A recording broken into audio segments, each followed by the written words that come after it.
Charles Treuch, vous avez été ordonné diacre le 22 février, vous revenez d'un séjour, d'un stage diaconal dans le diocèse d'Antsirabe à Madagascar. Quel est le point fort que vous retiendriez de ce séjour de 3 mois? Le point fort, je ne sais pas s'il y a un point fort, je dirais qu'il y en a plusieurs. Déjà, ça a été un peu une surprise pour moi, puisque je n'ai pas demandé à partir de Madagascar. C'est quelque chose qui m'a été proposé et que j'ai bien sûr accepté avec une grande joie de pouvoir aller exercer mon premier ministère diaconal à Madagascar, dans ce diocèse où il y a beaucoup de liens avec Gap, notamment par la présence ici à Chaillol du Père Albert et du Père Jean-Marie, qui sont dans Antsirabe, puis par les sœurs de la Salette aussi, que nous connaissons bien, soit à Saint-Firmin, soit ici à Gap, avec toutes les missions d'église qu'elles ont. Et donc c'est vrai que je dirais peut-être le point qui m'a beaucoup touché là-bas, c'est de pouvoir faire mes premiers baptêmes. J'ai baptisé 5 enfants malgaches, 4 petits bébés, une petite fille. Petite fille d'ailleurs qui a été adoptée par une Française qui habite pas très loin d'ici, à Barcelonnette. Donc c'est vrai que ça m'a beaucoup touché de voir tous ces liens qui existent entre nos deux régions. Et l'église malgache, l'église du diocèse d'Antsirabe, c'est une église riche de fidèles, de prêtres, de personnes dans la vie consacrée? Alors très pauvre au niveau matériel, mais très riche au niveau de la foi. Il y a à peu près, je pense, une 60aine de prêtres diocésains. Il y a aussi beaucoup de prêtres religieux de beaucoup de communautés, notamment les pères de la Salette ou les pères trinitaires. Pères trinitaires, une communauté qui est fondée d'ailleurs pas très loin d'ici, à Barcelonnette aussi. Et donc de voir aussi énormément de fidèles et de sœurs, de religieuses.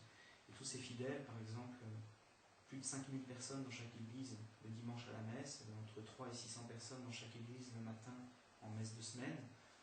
Et vraiment des gens qui viennent par conviction, qui prient et qui chantent par cœur tous les chants, à chaque fois des chants différents, des chants magnifiques. Donc de voir toutes ces...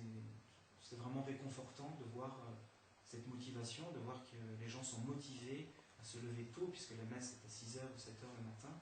Les gens sont très motivés pour aller à la messe, pour chanter, pour participer, pour avoir des engagements en église.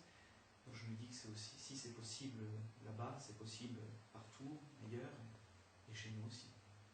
Que retiendriez-vous de ce voyage pour votre futur ministère? Avant tout, j'ai acquis beaucoup d'expériences différentes en étant là-bas, donc d'être au contact de personnes vraiment très pauvres matériellement, mais pas spirituellement. C'est vrai que ça a été un peu difficile de comprendre ça, de voir que les gens sont très pauvres, ont beaucoup de difficultés matérielles, mais en fait ne se plaignent pas, ne se lamentent pas sur leur sort, sont, je dirais, presque même heureuses comme ça. Et donc ça m'a beaucoup appris, parce que parfois chez nous en Europe, notamment en France, où on se prend on est un peu orgueilleux par rapport à notre situation matérielle et économique, comme pays industrialisé, comme pays riche, et de se dire, voilà, tous ces gens du tiers-monde, il faudrait qu'on leur envoie telle ou telle chose pour... Enfin, on a un peu comme si on avait les solutions toutes faites, et en fait, quand on va là-bas, je ne dis pas qu'on n'a rien à leur apporter, mais c'est eux qui nous ont apporté quelque chose. Notamment de voir qu'eux ont la foi, je dirais vraiment beaucoup plus que nous, ça fait vraiment réfléchir. Le Charles qui revient est-il celui qui est parti? Je serai toujours le même.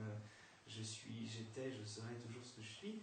Et c'est normal, c'est sûr. Je reviens, à chaque fois qu'on a une expérience, on revient avec un savoir, une expérience différente, qui permettent après d'avoir une vision aussi différente sur les choses. Mais bon, je resterai toujours Charles.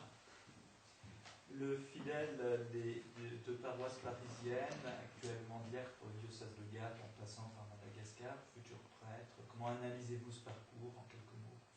À chaque fois, à tous les endroits où j'ai pu passer, tous les endroits où j'ai pu avoir des activités ou des responsabilités, à chaque fois me donne je dirais, des expériences et je dirais, un bagage aussi pour la suite.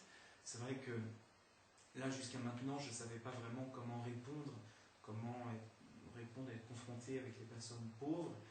Et il en existe beaucoup chez nous aussi, même ici dans les Alpes ou même à Paris, même dans toutes les villes en France, il existe malheureusement énormément de personnes très pauvres.